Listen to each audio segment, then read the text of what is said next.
आज हम इंग्लिश के PYQs करेंगे एनडीए के, जिसमें हम देखेंगे कि हमें आज तक कैसे क्वेश्चंस पूछे गए हैं। आज हम उनको प्रैक्टिस करेंगे और उससे रिलेटेड कंसेप्ट सीखेंगे। चलिए, तो आज हम नाउन, प्रोनाउन और एडजेक्टिव के कुछ क्वेश्चंस देखते हैं। देखिए, सबसे पहले हम देखते हैं क्वेश्चन नंबर फर्स्ट, जो हमसे पूछा गया है एनडीए पेपर 2 2011 में। क्वेश्चन हमको पूछा गया है, he likes the sceneries of the hills या नो एरर। हमें क्या करना है, इस क्वेश्चन में एक एरर देखना है कि है या नहीं। अगर एरर है तो उसको फाइंड आउट करना है, अगर नहीं है तो नो एरर टिक करना है। अगर हम इस क्वेश्चन को ध्यान से देखते हैं तो ऑप्शन बी में क्या है, एरर। अब देखेंगे कौन सा एरर है, क्यों एरर है। बिकॉज सीनरीज जो वर्ड है वो क्या है, अनकाउंटेबल। क्या है ये, अनकाउंटेबल नाउन। तो अनकाउंटेबल नाउन कभी भी प्लूरल फॉर्म में नहीं लिखा जाता, उसको हम हमेशा सिंगुलर फॉर्म में लिखते हैं। तो यहाँ पे सीनरीज की बजाय क्या आना चाहिए था, scenery. This one is correct. Next question देखते हैं, जो हमको एनडीए पेपर 2 2011 में ही पूछा गया। क्वेश्चन है, he wanted me to bring 2 breads and some butter for breakfast या no। अगर आप ध्यान से देखेंगे तो ऑप्शन बी में करेक्शन है, सॉरी इनकरेक्ट है ऑप्शन बी। क्यों? क्योंकि यहाँ हमको लिखा है 2 ब्रेड्स। तो भाई जो ब्रेड है ये अनकाउंटेबल नाउन है, इसको कभी भी हम ब्रेड्स नहीं लिख सकते। हाँ, यहाँ 2 वर्ड आ गया है तो इसलिए हम यहाँ 2 स्लाइसेस ऑफ ब्रेड लिख सकते थे या 2 पीसेस ऑफ ब्रेड लिख सकते थे। तो इस वजह से हमारा ऑप्शन बी में एरर है। नेक्स्ट क्वेश्चन देख लेते हैं। नेक्स्ट क्वेश्चन हमको एनडीए पेपर 1 में 2012 में पूछा गया है। He applied for an employment in an office. अगर आप ध्यान से देखेंगे तो एम्प्लॉयमेंट क्या है, एम्प्लॉयमेंट में हमारे पास अनकाउंटेबल नाउन है। तो भाई अनकाउंटेबल नाउन, तो चलो ठीक है, ये तो एम्प्लॉयमेंट ही लिखा है, इसमें तो कोई दिक्कत नहीं है, वो तो एम्प्लॉयमेंट ही है। पर यहाँ क्या लगाया है साथ में, ए, एन। तो भाई ए और एन दोनों क्या है, आर्टिकल्स हैं। ए और एन का मतलब होता है एक। तो भाई अनकाउंटेबल नाउन के साथ एक आना तो पॉसिबल ही नहीं है ना। तो इसीलिए ऑप्शन ए में गलती है। बिकॉज क्या आना चाहिए, ही अप्लाइड फॉर एम्प्लॉयमेंट, ना कि एन एम्प्लॉयमेंट। नेक्स्ट हम देखते हैं question number 4, the general said soldiers do not fire till I give the order. अब देखिए, ये क्वेश्चन हमको एनडीए पेपर 1 2014 में पूछा गया है। क्वेश्चन क्या है, the general said soldiers do not fire till I give the order. अब हमारे पास कुछ नाउन्स ऐसे होते हैं जिनको हम कभी भी सिंगुलर फॉर्म में नहीं लिख सकते। जैसे उनमें से हमारे पास जैसे आर्म्स होता है, इसके अलावा सराउंडिंग्स, ऐसे और भी बहुत सारे हमारे पास नाउन्स होते हैं जिसको हम कभी भी सिंगुलर फॉर्म में नहीं लिखते हैं, उनको हम हमेशा प्लूरल फॉर्म में लिखते हैं। ठीक है, तो इसीलिए ऑर्डर भी उनमें से एक है, कभी भी ऑर्डर नहीं होता है, ऑर्डर्स होता है। सेम जैसे ही थैंक्स होता है। तो इस हिसाब से यहाँ पे ऑप्शन सी में गलती है, यहाँ पे ऑर्डर्स आना चाहिए ना कि ऑर्डर। तो क्या आना चाहिए था, ऑर्डर्स। नेक्स्ट देखते हैं क्वेश्चन नंबर 5। ये क्वेश्चन हमको एनडीए पेपर 1 2014 में पूछा गया है। क्वेश्चन पूछा गया है, the machine is more efficient then any other equipments in the workshop. अगर आप ध्यान से देखेंगे, इक्विपमेंट भी क्या है, इक्विपमेंट होता है, इक्विपमेंट्स नहीं होता ना। क्यों? क्योंकि इक्विपमेंट्स हो ही नहीं सकता, because this is uncountable noun. ये क्या है, अनकाउंटेबल नाउन। तो अनकाउंटेबल के नाउन के साथ कभी भी एस या एस नहीं लगता, तो इसीलिए यहाँ इक्विपमेंट होना था, ना कि इक्विपमेंट्स। तो ऑप्शन सी हमारा करेक्ट आंसर होगा। क्यों? क्योंकि एरर कहाँ है, ऑप्शन सी। चलिए नेक्स्ट चलते हैं। नेक्स्ट क्वेश्चन हमको पूछा गया है एनडीए पेपर 2 2016। हमें पूछा गया है, the king was embarrassed to find evidences against his own queen. अब देखिए, ये जो एविडेंसेस है इसका मतलब होता है सबूत। तो कभी एविडेंसेस भी क्या है, अनकाउंटेबल नाउन है। तो अनकाउंटेबल नाउन के साथ भी कभी ऐसे यस नहीं लगता, ये हमने पीछे देख लिया है ना। तो आपने एक चीज नोट की होगी कि बार बार हमको अगर नाउन से क्वेश्चन पूछा जा रहा है तो वही सिंगुलर, प्लूरल या काउंटेबल या अनकाउंटेबल नाउन से रिलेटेड पूछा जा रहा है। तो प्लीज इस कंसेप्ट को अपना पक्का कर लीजिए कि आप यहाँ से कोई गलती ना करें। अब देखिए एविडेंसेस नहीं होगा, क्यों? क्योंकि ये अनकाउंटेबल है, तो ऑप्शन बी इनकरेक्ट है। क्या होना चाहिए था? एविडेंस। तो इस हिसाब से ऑप्शन बी में हमारे पास एरर है। नेक्स्ट देखते हैं क्वेश्चन नंबर 7। बोले he waved us a bye bye as he boarded the train which disappeared into the tunnel या नो एरर। अगर आप इस क्वेश्चन को ध्यान से देखेंगे तो ये बाय वेव्ड हम ऐसे करते हैं, तो बाय बाय, तो ये बाय क्या है? ये बाय क्या था? ये एक प्रेपोजिशन है ना, ये एक प्रेपोजिशन है जिसका मतलब होता है किसी चीज के द्वारा। ये इसका मतलब है द्वारा, तो प्रेपोजिशन तो यहाँ आने से रही, यहाँ क्या आना चाहिए था? दोबारा ना हो, तो भाई ये बाय नहीं होगा, टाटा बाय बाय वाला है, तो टाटा बाय बाय वाला का बाय ऐसे लिखा जाता है, ना कि ऐसे। तो ऐसे आता by by, this is the correct spelling. And ये बाय क्या है? प्रेपोजिशन। तो यहाँ प्रेपोजिशन नहीं आएगी, यहाँ क्या आना चाहिए तुम्हारा? नाउन, और नाउन की एग्जैक्ट स्पेलिंग बाय के ये होते हैं, ना कि ये। चलिए नेक्स्ट क्वेश्चन देख लेते हैं, क्वेश्चन नंबर 8। ये हमको एनडीए पेपर 2 2016 में क्वेश्चन पूछा गया है। क्वेश्चन पूछा गया है I went to the shop to buy some stationeries.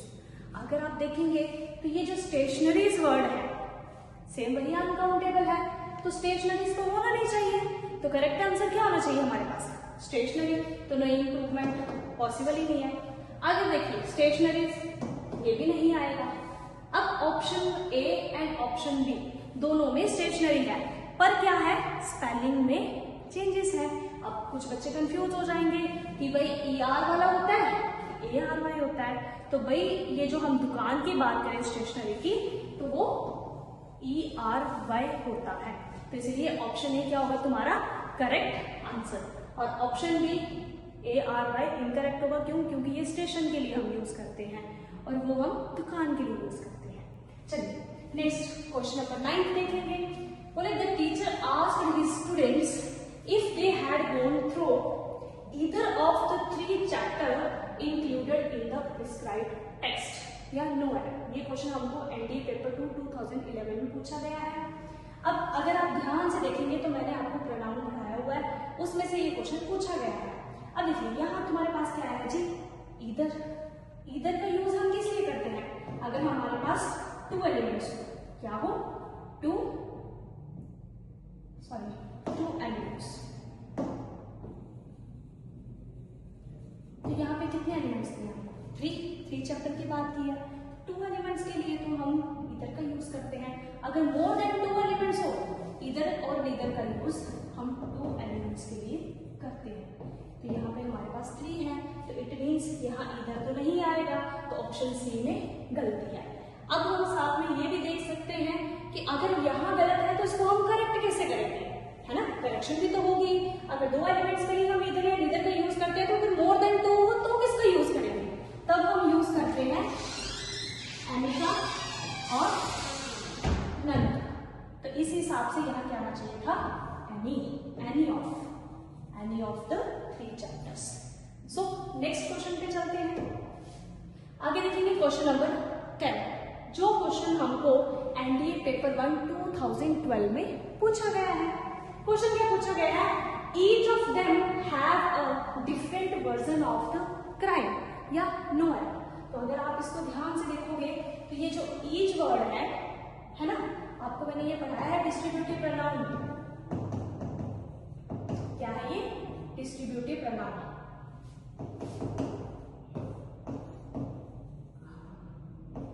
आपने अगर डिस्ट्रीब्यूटिव प्रोनाउन पढ़े हैं तो आपने कुछ वर्ड्स देखे होंगे, each, every, either, neither, any, none.